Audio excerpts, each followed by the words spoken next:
네, 여섯 번째 과목입니다. 여섯 번째 과목은 우리 종합장이라고 제가 항상 강조합니다. 또 쉽게 맞출 수 있습니다. 왜?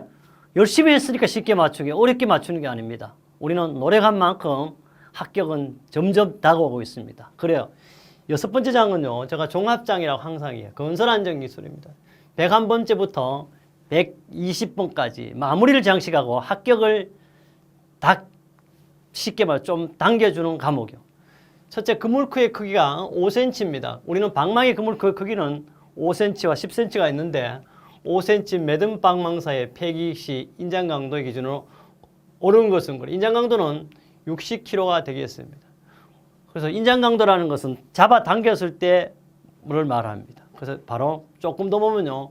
방망사 폐기 시 인장 강도는 매듭 없는 방망은 10cm일 때 150, 매듭 방망은 130, 5cm는 매듭 없는 방망이 없으니까 모두 매듭 방망이에요. 바로 60kg이 되겠습니다. 이 내용은 우리 교재 필기 6-69와 2009년 7월 26일, 2012년 5월 2일에도 출제된 문제입니다. 102번입니다. 거푸짐 해체 작업 시 유의사항은 옳지 않는 거. 거푸짐을 해체하는데 옳지 않다는 것은 틀린 것을 말하죠. 첫째, 보겠습니다. 일반적으로 수평제와 일반 수평제 부재 거푸짐은 연직 부재 거푸짐보다 빨리 떼어내는 틀렸어요.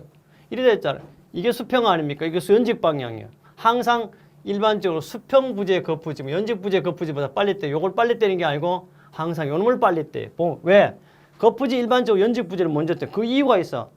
하중을 받지. 얘는 하중을 받잖아. 얘가 하중을 받나 안 받나? 안 받는 거기 때문에 반드시 연직 부재를 먼저 떼어내게 되겠습니다. 쉽게 말해 연직 부재라는 것은 기둥이라 생각하면 되겠고 바로 수평은 바로 우리 지붕, 슬라브 이 전체를 수평이라고 보면 되겠습니다. 둘째, 해체된 거푸짐이나 강목 등은 박혀있는 못 또는 날카로운 돌출물 즉시 제거해야 합니다. 셋째, 상하 동시 작업 원칙적으로 금지하며 부득이한 경우에는 서로 긴밀히 연락을 취하면 작업을 해야 합니다. 넷째, 거푸짐 해체 작업장 주에는 관계자를 제외하고는 출입을 금지시켜야 합니다. 103번째입니다. 103번째는 흙막이 가시설 공사 시 사용되는 계측기 설치 목적으로 옳지 않는 것이에요. 첫째, 지표요.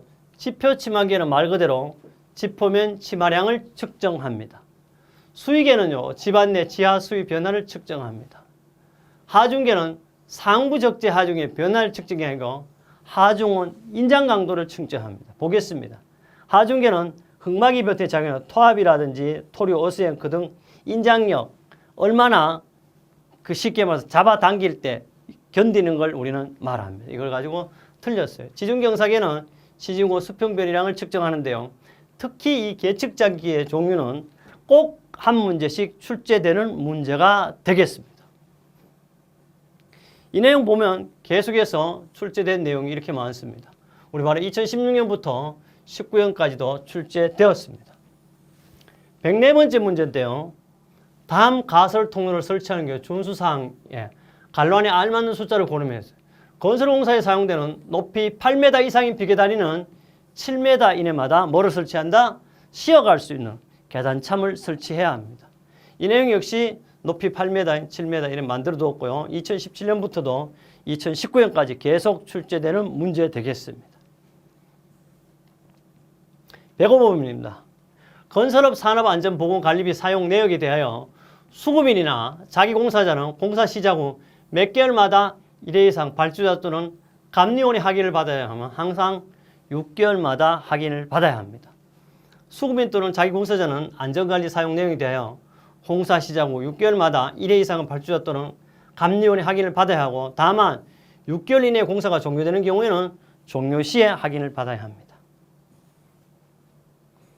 역시 건설업 산업안전보건관리비 계상 및 사용기준 제9조에 나와 있는 문제가 되겠습니다.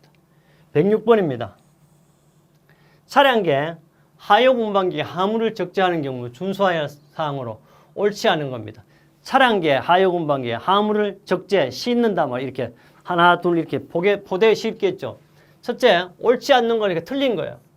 하중이 한쪽으로